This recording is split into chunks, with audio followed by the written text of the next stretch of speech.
What's up, guys? Mike from True Business Review today, and we finished our NFC record predictions. So today it's time to move on to the AFC. And what better division to start off with than the AFC West, containing of the Super Bowl champions, Kansas City Chiefs. So we're going to start off the AFC division by predicting the Denver Broncos record. In 2020, we're going to go through game by game and predict their wins and losses. The Broncos definitely were highly active in the offseason, and they made some really good moves, in my opinion. So we'll talk about that. Just make sure you guys are keeping up the support on this channel. We really appreciate it, and it helps us bring more content. So with that being said, what did the Denver Broncos do in the offseason? So the Broncos, I think they had one of the better for early round draft picks. They picked Jerry Jeudy in the draft, first round. And Jerry Jeudy definitely fell into their lap. He's going to be a huge playmaker for this offense, and he's going to join Courtland Sutton. They also got a steal, in my opinion, in the second round where they picked another guy at wide receiver, KJ Hamler. KJ Hamler comes from PSU University, and he definitely showed off his speed, and he's a really young guy that they can develop. I think the Broncos are slowly beginning to have one of the better, if not one of the best, receiving corps in the league.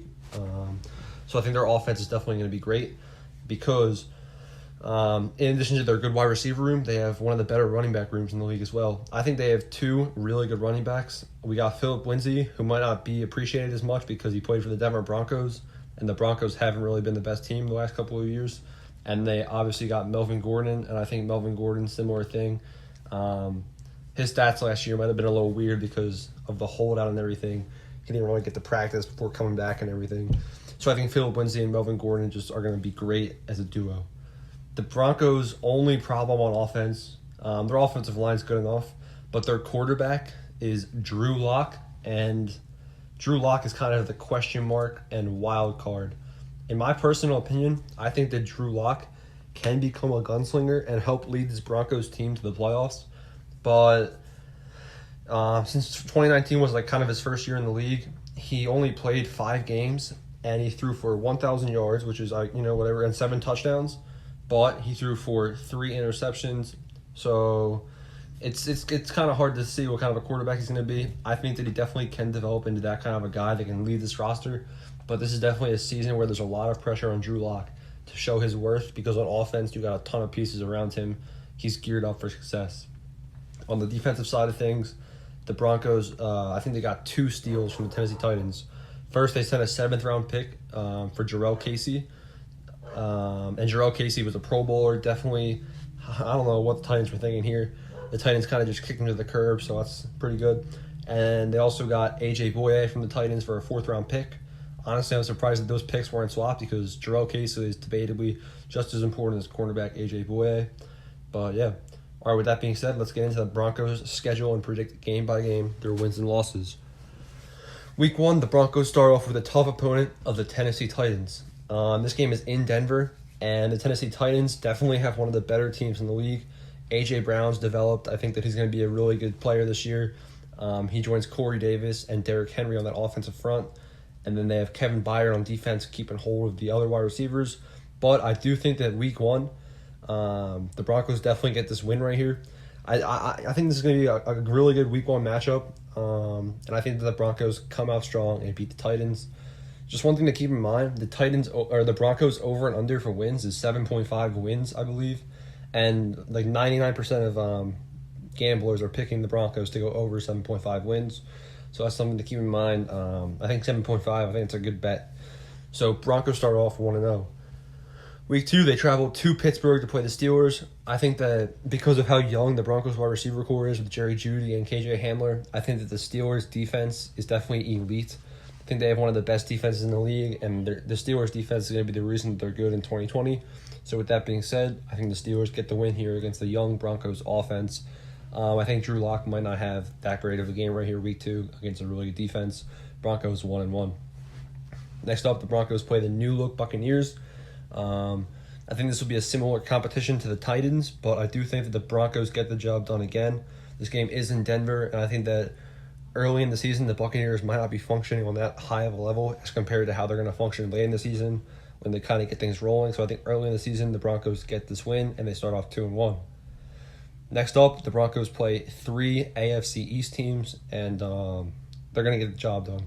First off, the Broncos play the Jets. I think the Jets are definitely not going to be one of the best teams.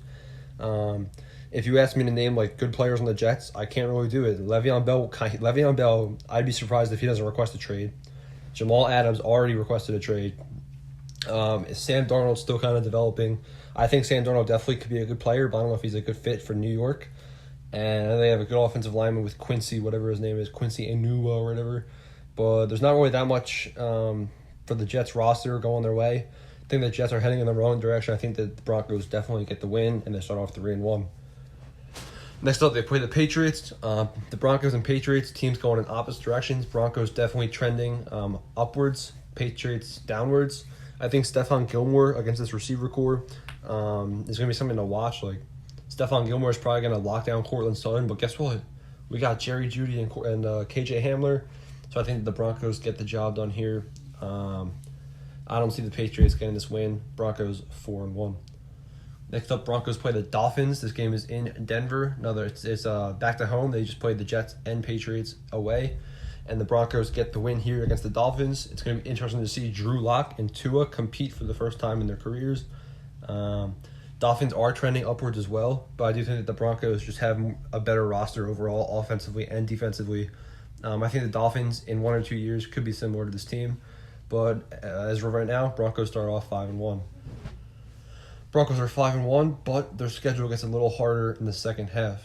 So they have to travel. They stay home at Denver, and they play the Kansas City Chiefs. This is the first of their AFC West matchups against the Chiefs. It's in Denver, so if they want to not get swept, this is the game they might have to win. And I think that they will lose this game to the reigning Super Bowl champions.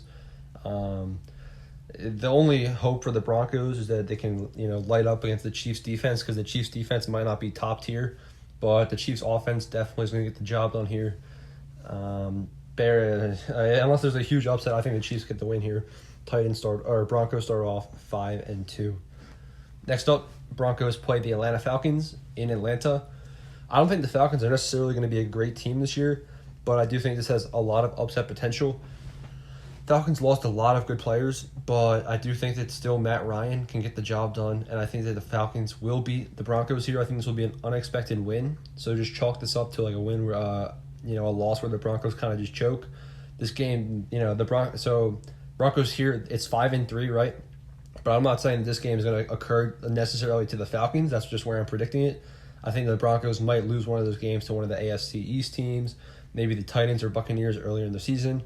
So this is just kind of a choke game where I think they want, I'm gonna give it to the Falcons, but it could be any of those other teams. Broncos start off 5-3. Next up, 2 divisional matchups. They play the Las Vegas Raiders. This is gonna be the first time they travel to Las Vegas. I think the Broncos get the win here. I think the Raiders are not going to be great this year. They have to figure stuff out. I think that they're slowly building up a roster, but not fast enough. The only bright spot for the Raiders, they get Jonathan Abram back from injury. He looked like he was going to be good before he was injured, but I think that the Raiders definitely lose here. Broncos 6-3. Then they play the Chargers. Justin Herbert's the new quarterback. This game's in Denver. The Broncos have a better roster overall by far. Broncos get the win here, and they're 7-3. The Broncos then have 2 tough games. Saints in Denver. I think the Saints are going to be one of the best NFC teams in the entire NFL.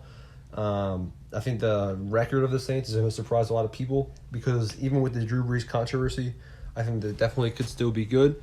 So I think the Broncos do not beat the Saints right here. Saints get the win. Broncos are, let's count this up, 5-7. Broncos are 7-4. So Broncos are 7-4, and if you guys bet on the Broncos to go over 7.5 wins, this is where they need to, clutch out one of those wins, get the money. Next game, they travel to Kansas City to play the Chiefs. They already lost to them in Denver, and like I said, if they don't win that game in Denver, I don't see them traveling to Arrowhead later in the season.